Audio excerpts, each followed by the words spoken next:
local breaking news update. Good evening, ladies and gentlemen. We are sorry to interrupt your normal programming. We do, however, have a very serious situation unfolding as we speak, and we will continue with the updates as soon as we have more information.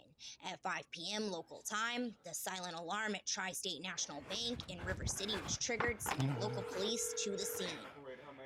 Yes, please give The me bank Pike was Memorial. held up by two masked gunmen who had fled the scene previous to the police department's arrival. We cannot say for certain, however, shots... Yes, I need to know if a Mary Bryson checked in the last couple hours. See, I dropped her off at Tri-State National.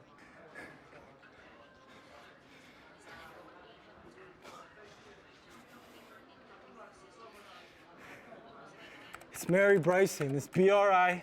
It's S-O-N.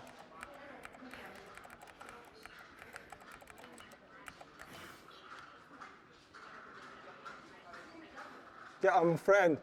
Is she okay?